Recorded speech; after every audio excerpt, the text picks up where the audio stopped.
దేవుని నామంలో అందరికీ వందనాలు. ఈరోజు దేవుని వాక్య సందేశం. ముండ్ల పొదల్లో విత్తనములు చల్లక మీ బీడు పొలమును దున్నుడి, అవిధేయులై ఉండుట మానుకొనుడి. ఇర్మీయా గ్రంథం 4వ అధ్యాయం 3-4 వచనాలు. ఇక్కడ మనం మత్తయి సువార్తలో చూస్తే మనకి దేవుడు ఉపమానాల ద్వారా మనకు చాలా విషయాలు మనకి చెప్పి వచ్చారు కొత్త నిబంధన గ్రంథంలో.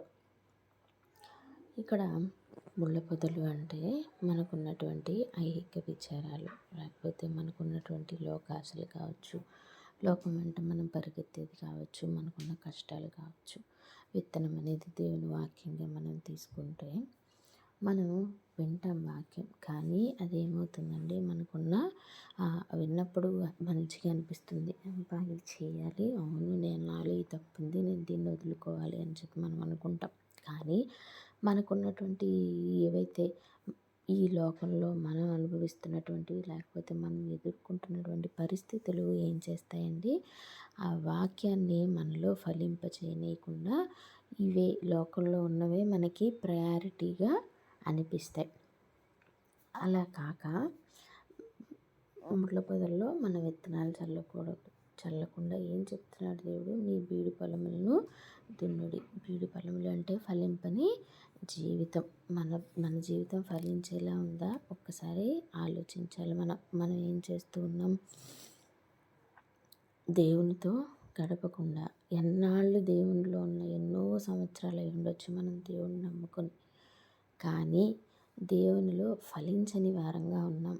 దేవుడు మరలా ఈ సంవత్సరం కూడా ఈ చెట్టుని ఉండనివ్వండి అని చెప్పి ఆ చెట్టు ఉండడం కోసం తోటమాలి ఎలా అయితే బతిమలాడుకున్నాడో అలాగా దేవుడు మన కోసం బతిమలాడుతూ ఉన్నారు. లేకపోతే దేవుడు మనలో మార్పు రావాలి అని ఎదురు చూస్తూ ఉన్నారు. మనం ఫలింపని వారంగా ఉన్నాం. ఎందుకని ఇవన్నీ జరుగుతున్నాయి అంటే మనం దేవుని మాటకి అవిధేయులై ఉండడం వల్ల. కాబట్టి మనం అవిధేయులై ఉండడం మానుకోవాలి అని చెప్తున్నాడు.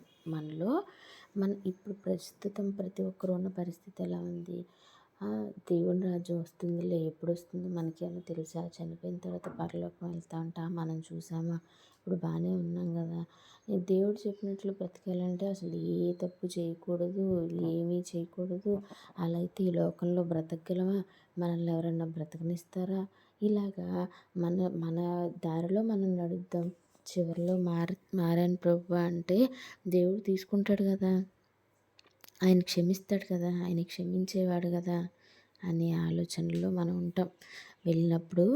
మందిరానికి వెళ్ళినప్పుడు వాక్యం వింటాం, కానీ మనకున్నటువంటి పరిస్థితులు ఆ వాక్యం మనల్ని ఆచరించకుండా చేస్తుంది. అలాగే ఆ వాక్యం అనేది విన్న వాక్యం ఆచరించకపోవడం వల్ల మన జీవితం ఫలవంతంగా కాకుండా బీడు పొలంగా మారుతుంది. కాబట్టి వాక్యానికి మనం ఎప్పుడైతే విధేయులమై మనలో ఉన్నటువంటి ఆ లోకాశలు, లేకపోతే లోకంలో మనం ఏదైతే ప్రయారిటీస్గా తీసుకుంటామో వాటన్నిటినీ కాక దేవుని వాక్యానికి ప్రాధాన్యత ఇచ్చి మన జీవితంలో దాన్ని ఆచరించడం ప్రారంభిస్తామో అప్పటి వరకు ఫలభరితంగా లేనటువంటి మన జీవితం, బీడు పొలంగా ఉన్నటువంటి మన జీవితం తిరిగి పండుతుంది, లేకపోతే ఫలింపు వస్తుంది అని చెప్పి దీని అర్థం.